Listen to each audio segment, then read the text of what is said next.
When you hit me and was like, man, I was watching your old.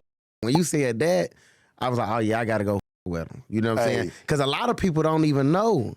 Yeah. A lot of people haven't even put that together that I'm the same person that was doing that. You know, that's doing what I'm doing. That doesn't doing like unless you've been following me for a while and like you've been like really a follower, then you know. But a lot of people I see on TikTok be like, man, is this the same dude that was doing the old man? Like, I think a lot of people know you, bro. Like, and if they watch any type of content moving through their IG or anything like that, Mr. Mojo Brooks pops up. Through. Man, the Sharp Tank. No jumper. No jumper. Sharpest, coolest podcast in the world. Yes, sir. And today, I got a guy, I've been watching for a long time before I got on, man. You know, and even when a nigga would feel down through certain things, you know, I have to pick myself back up. I would catch one of your skits, whether it was the Mr. James and, you know, like that, bro. That's dope. It was dope to watch Mr. Mojo Brooks, man, for real. And just to watch what you bring to content, bro. Yes. For real, my nigga. I appreciate that, bro. And way back then, you know, I'm gonna tell you, when I was doing the Mr. James, I used to kind of feel like I wasn't really necessarily getting the recognition that I deserved from that. You know what I'm saying? So to hear that coming from you, you know, that's a major plus because I mean, recognition, let's be honest. And I'm not saying people don't get, I mean, they'll get 1 million views, but on Instagram to get dinner 1 million likes. Like, it's crazy. That's a lot. Like, I know what it does for the content community. So I'm like, damn, for to do that independently, he's got nobody pushing behind him, nothing. You know? Yeah. And you did, the most recent one I watched you do was the Sniper Fit. Okay. I watched that one. And then I watched you do the collab with Jack is Funny. Man, that's my dog, Jack, man. That's my dog. I'm going to tell you something. You know, I say this all the time. It's a new nigga every day. Yeah. But I'm telling you, dude gonna be big, man. Dude funny, man. Like, when we came together, you know, you can't, the chemistry not gonna be there with everybody. But when me and him came together, I'm talking about instantly, as soon as the camera came on, it just, you know, it clicked. The ideas was coming together. I think, like I said, dude gonna be big, man. Well, before we talk about him and y'all dealings, I like, bro, the most recent one is like you don't, you never seem to fail. Like, it's like you always come with something that one's up. Mr. James ran for a while. And if people aren't familiar with that one, he did a skit to where it was him playing the older trick. It was almost like Nate. Off of Set It Off. It was kind of like a Nate, like the way he did it. And it was cold, bro, because but you do a twist to it, like the wide nose and the big face. You know, he wasn't the most handsomest. You know what I'm saying? But he had the words for these little turds. And he had the money. You know? He had the money. He had what they wanted. And I don't know, because I tried to research even further back than that, and I feel like that was one of the ones that really grasped everybody. That's what broke me. That's what I felt like where I found you. Yeah. You know Mr. James, so it's crazy. So the first time that I had ever did Mr. James was like January 2017. And I was using you was talking about the face, I was using a Snapchat filter. And I want to say I had did the first one and it had did good. Like, people was wanting more of it, but Snapchat had took the filter down. So I couldn't do it no more. And I want to say it was November, later that year, November 2017, they brought it back. And I'm telling you, like, I feel like things happen on time for a reason, because I had it in January. And then it went away. And then at that time, I was doing other stuff, but I was kind of like really focusing on my stand-up to get it strong, because I said it ain't no point in me blowing up and then I can't get on stage. So the Snapchat filter was gone. It came back in November after I had, you know, went like 6-7 hard months of just straight stand-up, open mics. You know, I'm doing showcases and stuff. So November 2017, the Mr. James filter, you know, the filter comes back. And it was there for, like, I'm talking about, it never led, like, it had never went anywhere. So I was able to start doing it. And I'm talking about the first one out the gate. I remember as soon as I seen it on my phone, I was probably about 1.5 hours away from home. And I was thinking about what would be the next video. And I mean, just how I envisioned in my head, that's how I did it. I woke up the next morning, the video was at like 4.5 million views in less than like 24 hours, and I just ran with it, and I was able to do so much with Mr. James because it was character work. So when you got a character, you can put a character into any situation, and that's how I was able to keep that. Man, I ran there for a long time. Long time, and I'll be real with you. I don't think for people like yourself, it's hard to, like you said, man. I thought about it. I woke up and I did that shit. It wasn't really hard for you, right? To just kind of bring up some content that, like, hey, I think the people are like this. Yeah. You know what I'm saying? They took a vibe to you. Yeah. Man. That's just cold right there, homie, for real. Yeah. It's not a lot of people have, everybody wants to have the stage presence, right? Or be like, oh, I can get on, I can do that. What he does even better than him. Yeah. But I'm telling y'all, when y'all sit in front of cameras and y'all sit in front of lights and you know the world's about to watch this, that shit changes up the man. Hey, good luck. Good luck. It's not for everybody. Listen, I just did an arena with, it was me, DC Unfly, Chico Bean, Jess Hilarious in Columbus, Georgia. And like you said, people think they can do it until you step out on that stage and you standing in the middle of 5, 6, 7,000 people. It's you. It's just you, and it's all eyes on you. Was that your first experience doing something like that? No, that was. Do you know what? I want to say that might have been the biggest space that I've been in.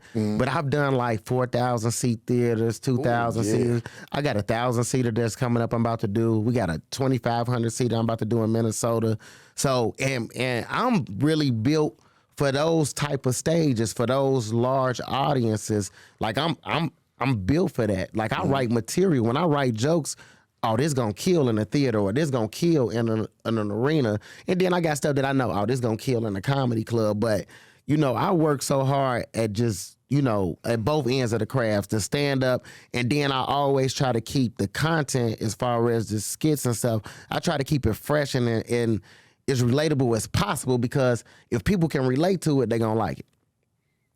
Mr. Brooks, please tell us when you first thought about, even doing some stand-up. Did somebody find you funny in a point? Did you feel like you believed in yourself? Like, I feel like I can make funnier jokes than a lot of these dudes. It was man, I'm gonna be honest with you. It wasn't nothing that I wanted to do. I always wanted to be famous. I just didn't know how. You know what I'm saying? I just didn't know how. I was like, I want to be famous, but I just didn't know how. I didn't know what my lane would be. And I guess the signs were always there. When I was in 5th grade was the first time I seen the Kings of Comedy. And we went home from spring. We went back to school from spring break, and I was able to recite Bernie Mac's whole stand-up set to my classmates when we got back. I'm at the school doing his jokes, and shout out to the great Bernie Mac from the crib too. Chi-Town represent.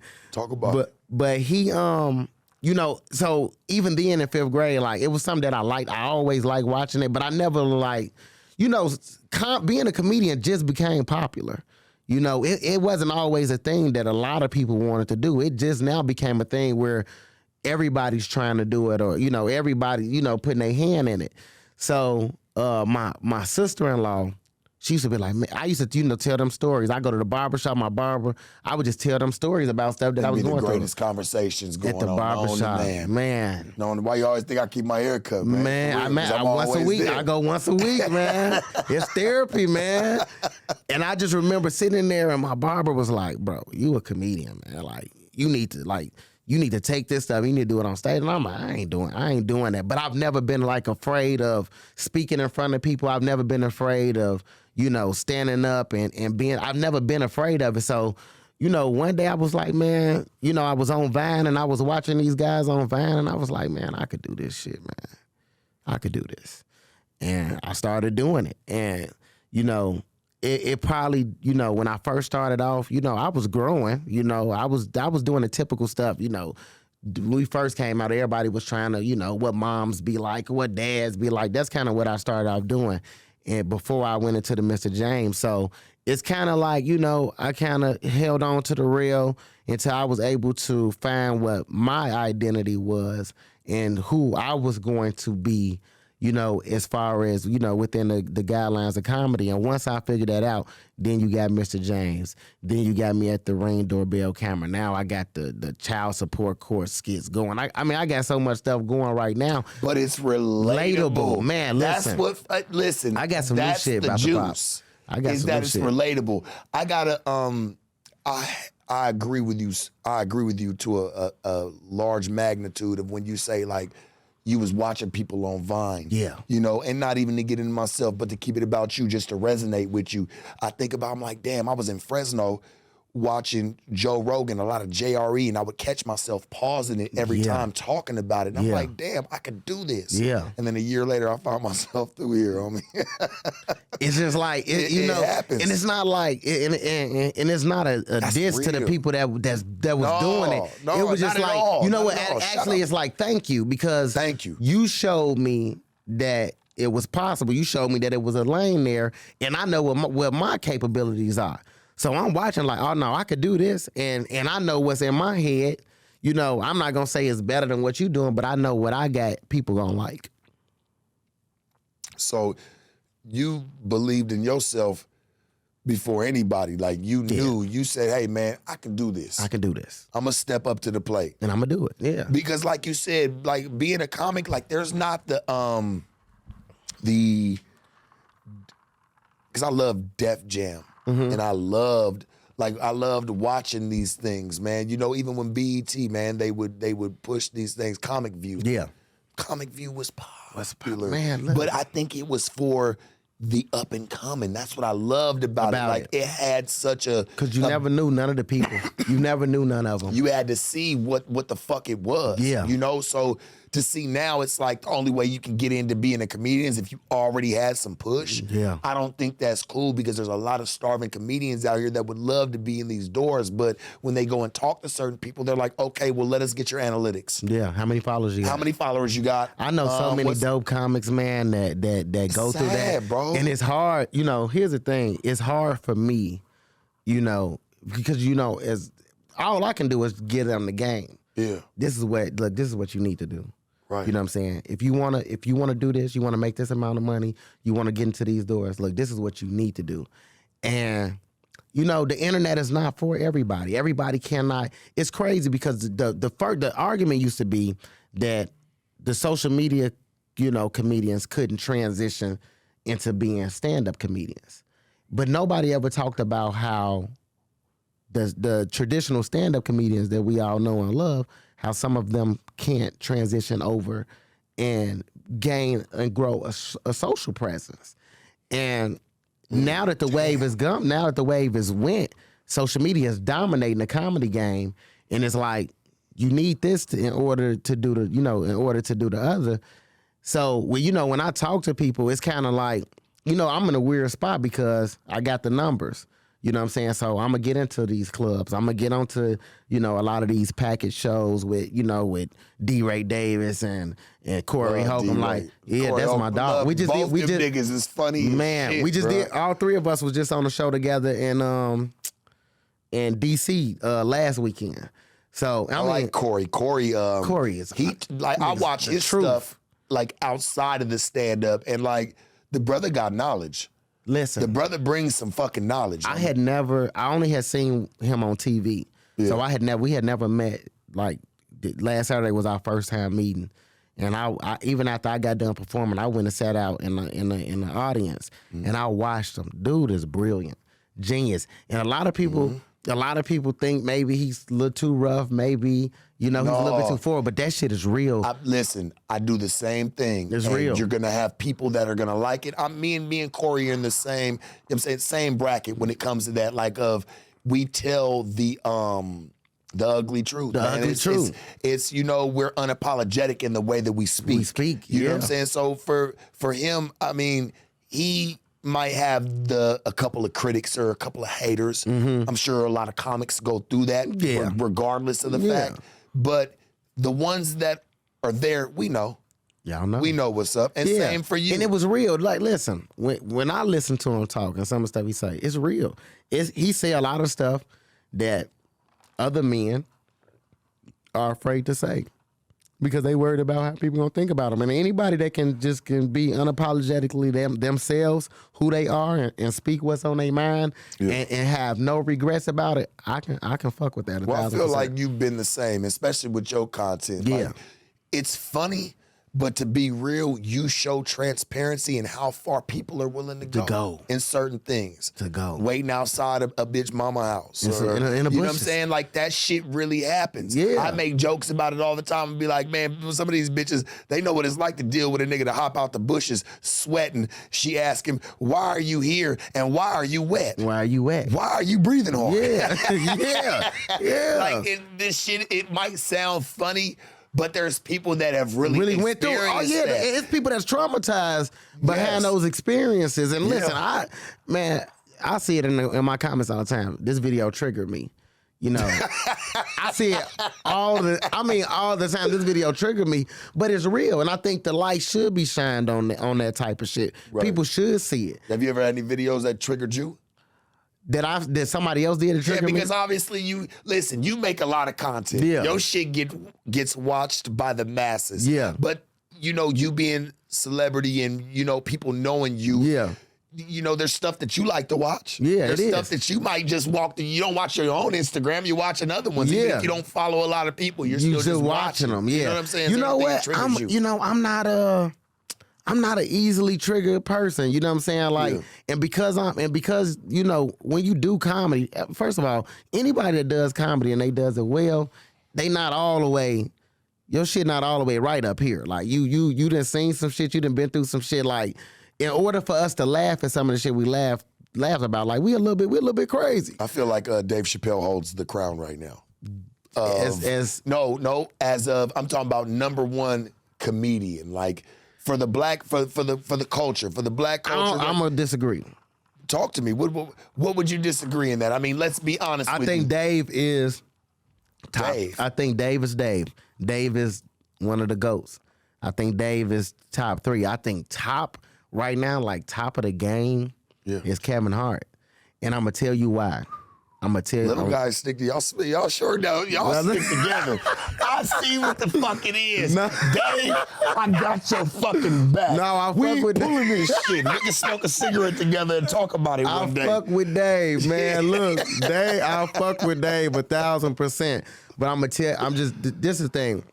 Dave, what I respect about Dave come in and do the job, and then Dave disappear for a little bit. Come back. He always writing. He always got new shit. His specials are always good. The thing about Kevin Hart is it's the body of work of everything that he does. Yeah. It's the movies. It's the series. It's all of the specials. The man got fucking workout clothes. He's dope. He got a restaurant. I'm talking about as a entity in itself. But let's be real. What I love about Dave Chappelle is he not only had his own skit show that sold to the masses. Yeah. Dave Chappelle, the reason why we able to do the shit we do now. Let's fucking be honest. So that's what I want you to understand. Like, I fuck with Dave. Yeah, and I like how he's able to get intimate with crowds. He don't even like to do big ones. He likes to sit where everybody can kind of sit around him. Yeah. And not only hear the joke, feel the joke. Feel the joke, yeah. You know what I'm saying? And those intimate crowds, that's why I like doing comedy clubs. You go into the comedy club and those people sitting up on you, you can make the show so much more personable to the people that's there. You know what I'm saying? You can bring them into the show. So I understand that. I like that. But it's something about when you do those theaters and those arenas, the roar of laughter that you hear comes with like an addiction that I can't even. Let's be honest and let me level with you here. Okay.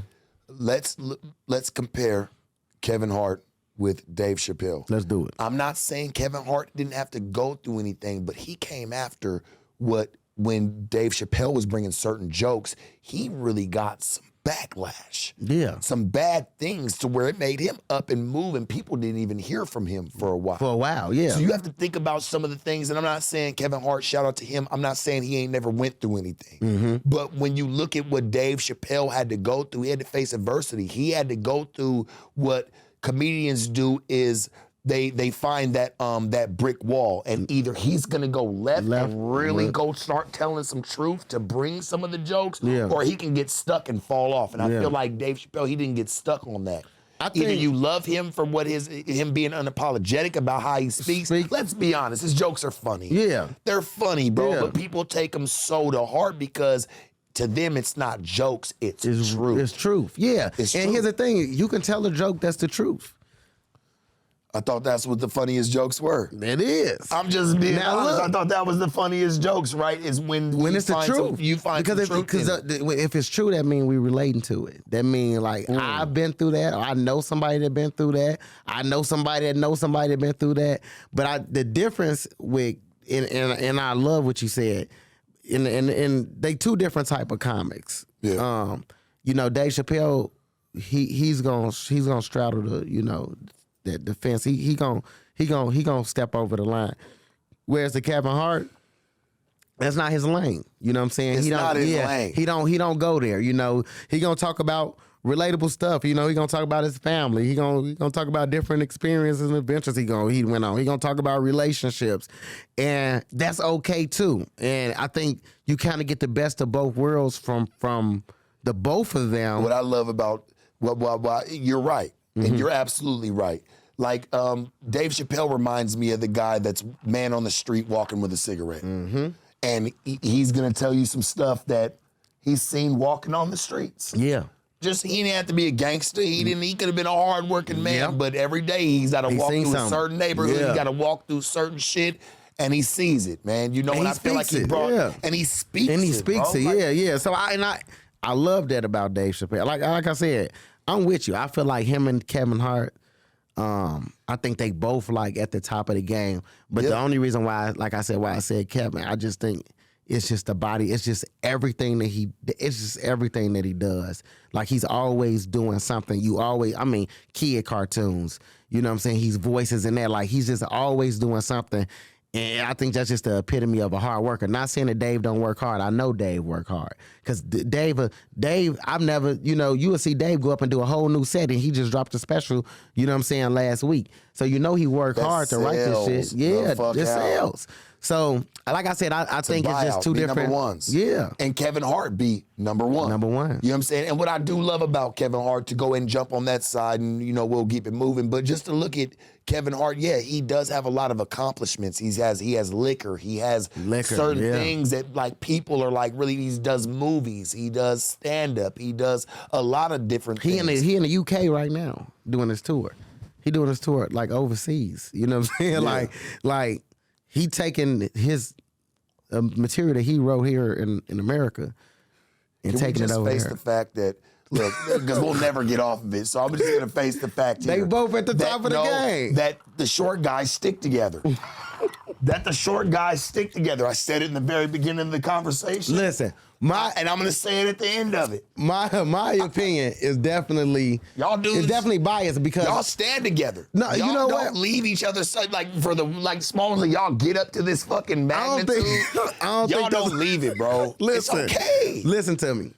We understand. I'm gonna tell you, I have a personal connection with what Kevin Hart went through to get to where he's at. So you understand the story. I understand his story. Right. And because I understand the story and what he came from and what he overcame to become who he is today, I respect that. You know what I'm saying? Right. I respect it. And I'm not saying that Dave Chappelle didn't have a story or nothing like that. But Kevin's story... They're probably going to hear this. Yeah, I know. Yeah, Kevin's story definitely resonated with me. Did we fuck up? No, we good. We good. Dave gonna be like, that's that nigga's opinion, man.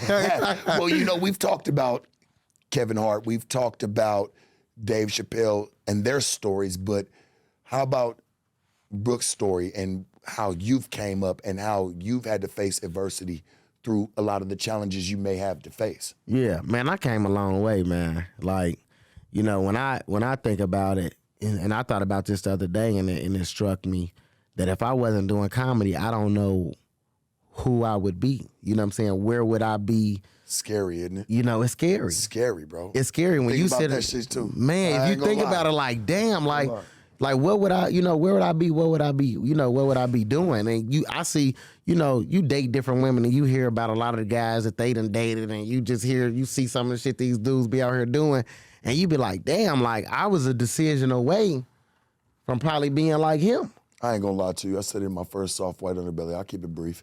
Said in my first soft white underbelly, I don't want to think about what I wouldn't have been. All I can think about is what I am. What I am right now. For real, bro. And I do sometimes think about it. I catch, glimpses of it where I'm like, damn, it is kind of scary to know, like, because the unknown's always shit scary. You think about shit, you gotta roll with it. You gotta roll. Because you hear now. Mover. Be a mountain mover, bro. Be a mountain mover. You hear now, and so like I said, I had that thought, and bro, I just think about it, man. I came from the west side of Chicago. My parents, still together, 38 years, still together. We grew up in. Let's go to Taste Buds. Yeah. I used to go to Taste You Buds. fuck Taste Buds? On Madison. Man, my best friend family owns Taste Buds. Taste Buds fire. Yeah. The cheesesteaks. So go to Chicago, man. That's you get the one of the Kool-Aid? best. Yeah. For sure. We was doing that, man, years ago, man. Shit. That's what's up. Yeah, man. West Side Chicago, man. Yeah. Shit, man. Shout out, man. Rest in peace, man. King Bean, man. All them dudes, man, down there for real, I man. grew up. The real ones, I grew up in Humboldt Park, so growing up over there, that was a Hispanic community. A lot of Latin Kings and stuff over there, Hispanic. That's where I grew up. How at. was that for you? Damn. Man, Being a black man. It was blacks over there. They thought you was Puerto Rican. They probably You did. probably played that shit off a couple times. I dated the Puerto Rican women. He come to their neighborhood. He trying to walk from school like, man, hey, man, yeah, man, hey, Bobby. Chill, Bobby. I'm taking my books. Man, look, I'm walking home. Like my dad was so plugged, man. Nobody ever, they ain't bother us, man. Like, cause they knew who my dad was. But, growing up over there, my parents, they was just always helpful. So, me growing up, I was the middle child, and I had cousins my age. They would let them come live with us. I had a nephew my age that came to live with us. So everything that I had growing up, I had to share. My clothes, my game, my room, everything that I had, like I had to share. And I felt like as a child, and I never asked for nothing. I never complained about it. That was just my life. And I had an older brother. I had a younger sister. And because they were the oldest, she was the youngest, they still kind of got, that special, treatment towards them. Whereas, I was just the one I was just there. And it wasn't that I felt less loved or nothing like that. It was just much more like I just grew up sharing. Like I grew up having to share everything. And then, from there, I thought I was going to play football. That was short-lived. I caught a case when I was a senior in high school. They kicked me off the football team. Then after that, it was like, all right, what I'm going to do? I started promoting parties. I was a party promoter. Janky promoter. Wasn't making no money. You know what I'm saying? Wasn't making no money. I mean, we had a few. Man, listen. I wasn't making shit. Man, we had a few. Janky as shit. We had a few events that popped off that was really some legendary events, some legendary parties. Yeah. But outside of that, we had a lot of 30 people, 20 people showed up. We had a lot of that. So, and I went from that, and I was about to be a cop. And whoa, yeah. Let's indulge on that. Never had a man ever sit here and admit that to me. I know we done dug deep. Hold on, Church. Take the sign out of here. We don't need it. We're digging too deep, man. Fuck, Church. What the hell going on, man? What you mean you was about to be a cop? Look, this is the point that I'm gonna get to. So I went to college. Now I went to one of those colleges one of Everest. Like I went to a college like that. It was called Westwood College. Yeah. And we I studied criminal justice there. I got my degree. But by this time I had already caught two cases by this time. They both were misdemeanors, but I caught two cases. So anything me trying to get into criminal law enforcement was gonna be tough. So at this point, I'm just trying to do something because I need to figure out what I'm about to do with my life. And now I got a daughter on the way at this point. So I was about to be a Chicago police officer. I went and took the test, polygraph test, drug test, all of that. You ain't want to be that. I didn't. But finish the story, and I'm going to tell you why. It just came out. Listen, he said, you ain't want to be that. You ain't want to be, not Chicago. No, I didn't. Not but, there. it was like, to me, I was looking at it like, this a way out. Like, I'm gonna make some good money. I'm gonna have some different. There's a way out, all right. But you know That's what? all I'm gonna say. The benefit, I would have got the benefits. I would have got all the benefits, and my daughter would have been straight.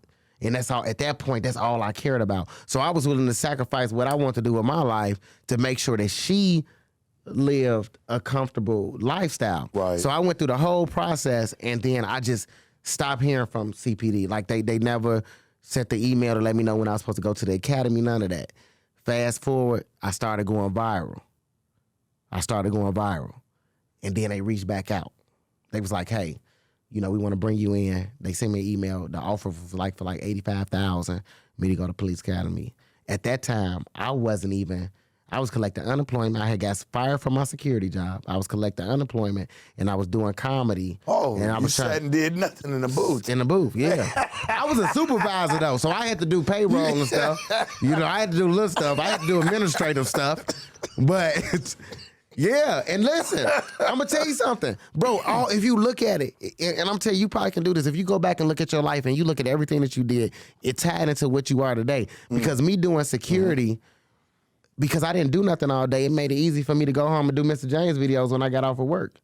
I was at work not doing nothing. Right now, videos all day. All had its purpose. Now think about if I was working at Amazon moving boxes all day. I ain't got time to think about no video that I'm gonna do when I leave here. So that set me up to sit down and really think about what it is you're gonna do. Okay, I'm doing this comedy stuff. I ain't doing nothing at work. I'm writing these skits out. And I'm going home and I'm doing them. So I got fired because I had started going viral. They had seen the Mr. James videos.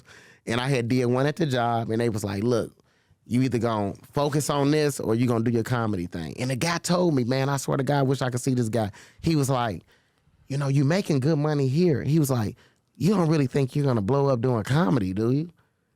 To my face. I wish I could see him. I wish I could see him. He probably is a fan of Sharp Take No Jumper. And if you see this camera, what R. Kelly say, is this camera on me? Look at me now, bitch. Hey, so what'd you think about I gotta ask you, speaking of R. Kelly, us being black man, because I'm curious to know your fucking insight to this one. God. What did you think about Sukihana and Yung Miami saying that they like to be peed on? Versus with R. Kelly being in, I'm sure they want to say he's in there for Mo, but sound like one of his fetishes was he liked to pee on bitches. Yeah. Man, listen. It fucked me up, man, because Yung Miami, that bitch so bad to me, man. Yeah. Beautiful woman. Man. What you think about that, man? I don't know, man. Why I don't know why they want to do that. I don't know. I don't know why they want to do. You piss on bitches? R. Kelly do. Listen, I had a chick ask me to do it before, and I was like, no, I ain't doing that. Like, I ain't doing that because you just don't want to be known as the next dude that's been out here peeing on her. Well, I say this. You ain't never peed on a bitch? I ain't never did. You're missing out. Hey. It's like that. It's like you ain't fucking you for real. I had a conversation with somebody the other day, all jokes aside. I had a conversation with somebody the other day. No, wait, hold on. Nigga, Did you pee on a bitch or not? Did I pee on a bitch? Did you pee on a bitch or not? Man, I plead the fifth. My name Bennett, and I probably wasn't up in it. I don't know, church. It was out of my body. Like my nigga Kevin Gates said, I was out of my body. All right, go ahead.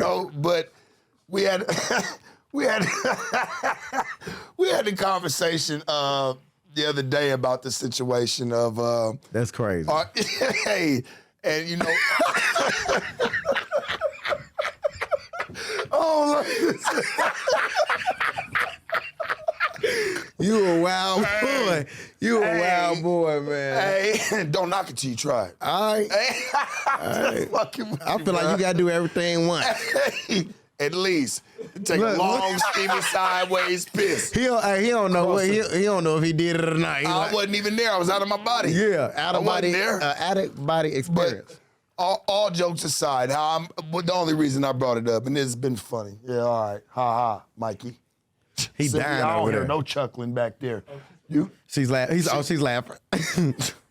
All right, so all jokes aside, man, when you look at it, man, like they try to put these type of allegations on certain people, like R. Kelly and him saying he peeing on bitches, but you got chicks that are as beautiful as Yung Miami. You know what I'm saying? And Sukihana. Sukihana is just her. Yeah. You know what I'm saying? How she is. Yeah. These girls admitted to like Motherfuckers are still they hit, like though. being peed on. You know what I'm saying? And I heard somebody say, well, how about, how old were they when they did? Man, you never know if they liked it from young. You don't know what chicks were on, man. You just you can't sit there and try to like pinpoint that as like, oh, he introduced them to that. He introduced them. No, man, because you got badass chicks that have made it through the rap game, or they have careers that are admitting that they like that. Being peed on. Like they like being peed on. So you cannot sit there and try to knock. Let me ask you this though. Talk to me. Let me ask you this though. Because a lot of people don't talk about this though. Come on. Is it a crime to pee on a bitch? No. So you shouldn't. You can't show me a law that says it's not a law. I love making content. And if a bitch if she asks for it, straight up. Now peeing on a bitch without her consent is different. But if she asks for you to pee on her, you ain't broke no law. I look at it like this. Bitch could say she don't like to get peed on, right? But bitch, what if you squirt on him? Is he supposed to feel the same way? That's pee too. Should he feel the same way? I'm just saying, should he not want to fuck with you anymore? You know what though? Right. I like the be squirted. Right. I like that. You don't like that? Feel like you did your job. Yeah. Yeah. Feel like you did your job. And that shit coming up out of there. So why the bitch feel bad when she might catch a little bit of That's because that ain't got nothing to do. that ain't got nothing to do with her job. Nigga, you just didn't go pee before you came in the room. You just had to go piss. You had to go pee and you stayed right there. I fucking hate this interview, you try to make it like it was the same. No, it ain't the same. You had to go pee. I'm just trying to look at it, right? Because I'm like, damn, okay. Bitch could say like, I ain't like the nigga like, I ain't like him really pissing on me. Right. But bitch, you squirted and pissed on him. Can he feel the same way? At this point, if that's not what he likes? Bitch, you better hold your pee just like you telling that nigga to hold his piss. A lot of them don't tell you that it's about to come out. So, bitch, is he supposed to tell you? But I mean, not telling her though is wild. Just standing up. That is wild. Just standing up and she laying there and you just start. What pissing. if you can't make it to the bathroom? Pissing on her is still wild. Like you could have pissed anywhere. Pissing on her, like now you doing it because that's what you want to do. You gotta ask for. If you ask and she say, "Listen," I had a chick say, like she was like, she wanted to get in the shower and she wanted me to pee on her, and I didn't. Only reason why I didn't do it is I didn't have to pee. You know why? I think a lot of chicks say that. That's fucking hilarious, by the way. That you would have done it, but you didn't do it because you didn't have to piss. But there's some chicks that I'm gonna be honest with you, like in a sex setting, and you see it everywhere. Like they like to be degraded in a way, in a good way. Yeah. I don't know if that makes any sense. Like, they like to feel, because you know what it is? People like doing stuff that you know you're not supposed to do. And I said this in an interview earlier with a young lady. I'm like, that's what makes it taboo. Yeah. You know what I'm saying? That's what they like about it. They know it's wrong, so they do it. Yeah. You know what I'm saying? Yeah. So can we really blame R. Kelly in the sense here, homie? Let that man go. I feel Free like that this, man, bro. I feel like this, man. I don't really. He's Chicago native, right? I am. I don't believe that. But R. Kelly's Chicago yes, native. I don't believe that. I don't think that he did everything that they said he did. And I don't, like I said, a lot of stuff that they was deeming as crimes, like him telling them that, they had to look down and not look at other men. That's not a crime. Look how they did a Godfather of comic, of, just being a comic and true in his prime and his reigns. Bill Cosby. Come on, bro. Like, we got to look at things like this. Yeah, I know it's different because R. Kelly is R&B singer. Yeah, he's R&B. Was set to be an opera singer, but got into R&B. And then you have Bill Cosby, a comedian, America's Dad. Yeah. You know what I'm saying? Everybody watched him. If you had anything, like, I get it's different today, but when you was coming up, man, like Bill Cosby and them was everything. Everything. Like, no, I know. I used to watch the Cosby Show. Yeah. I mean, the only thing with Kels is this, and I feel like we have to say that we do have to acknowledge this. it was some underage activity going on. Which wasn't right. Which wasn't that. That was wrong. But what made it even more horrible and why I say let him out, and this is the parents knew about it. They knew about it, yeah. So if he's going to be locked up, let's lock the parents up too. Yeah, they knew about Their asses should be in jail right along with them. That's all I'm saying. My thing is how my thing is this, bro. Money's a motherfucker. And we can go to the later parents. Let's go to the parents that was on the documentaries. Yeah.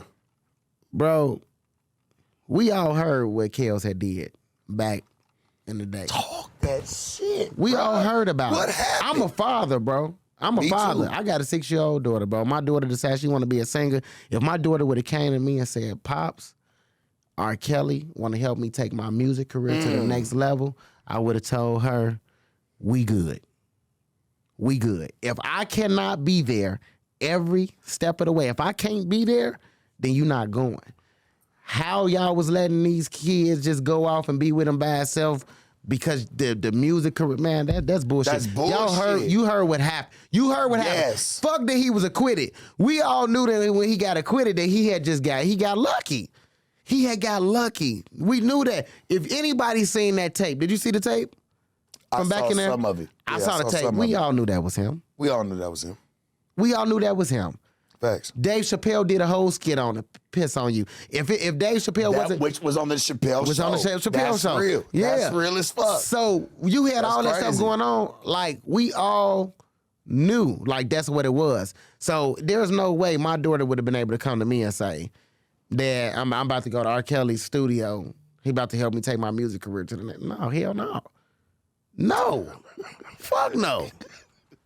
I think your fans are gonna love to see you like in this mode, like I'm just talking about some real shit and your output to this, man. Yeah. Like, cause I looked at it the same way. That's the only reason I say R. Kelly should be let out is because the parents knew. They knew. If they never knew, okay, cool, yeah, things happened the way they were supposed to happen. But these people knew about it. If they knew about it, I feel like they're just as guilty as him. Cause what happened is like, as soon as R. Kelly broke.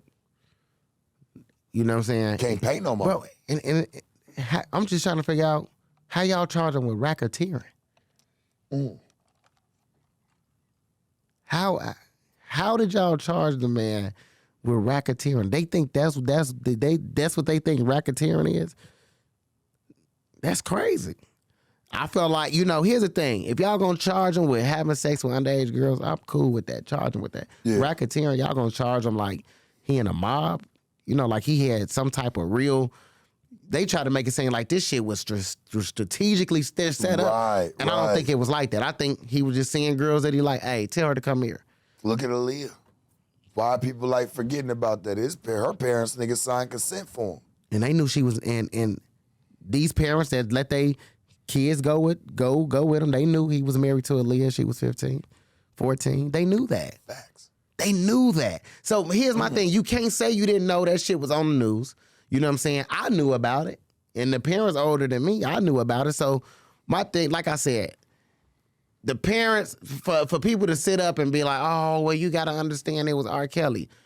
That's exactly the point of why I wouldn't have allowed my daughter to go there. I wouldn't have.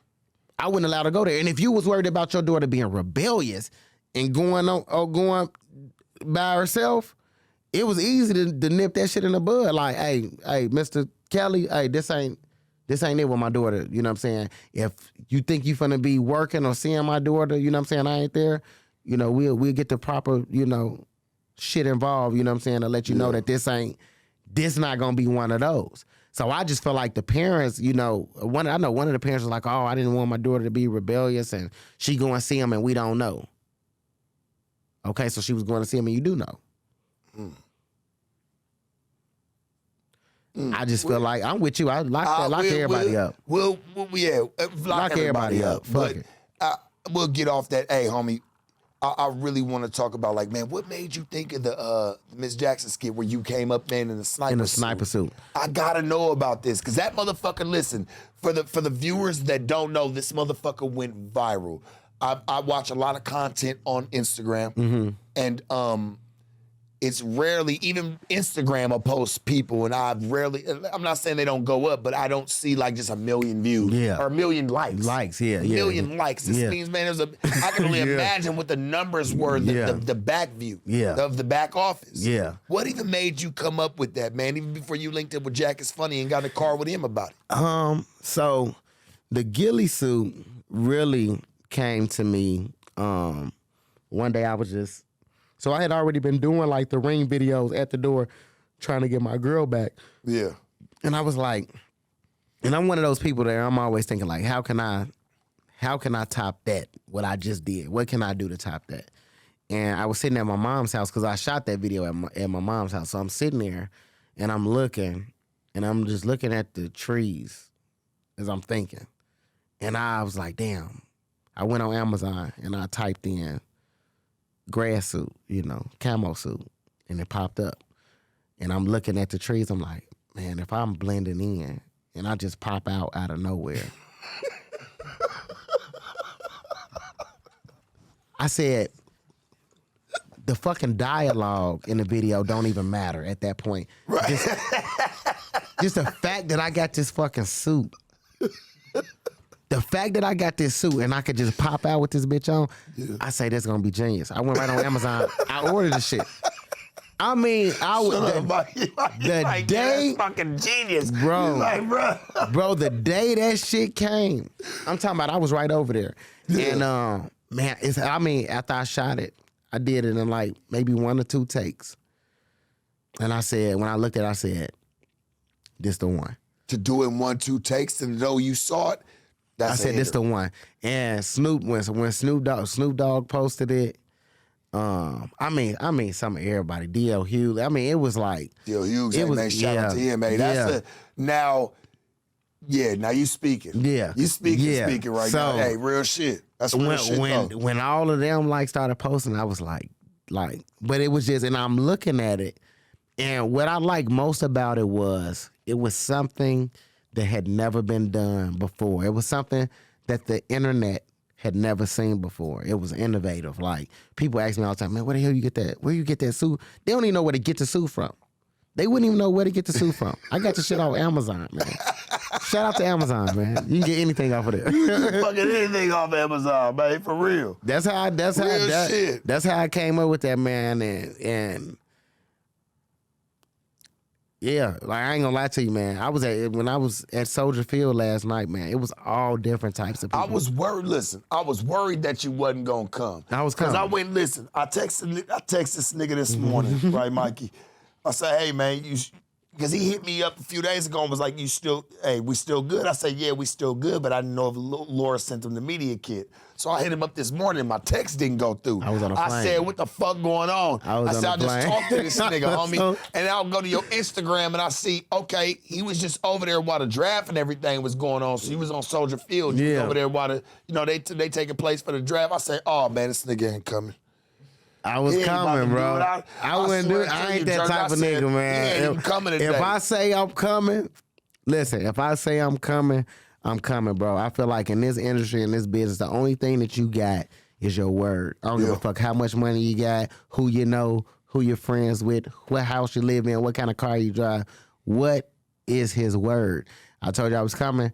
And when you text, when the plane landed and I saw the message, your message, I was like, he probably thought I was on some bullshit. Yeah. But yeah, I normally get the Wi-Fi when I'm on the plane, so that I still can communicate with my people. You felt like flying cheap today. No, I went to sleep. I just went to sleep.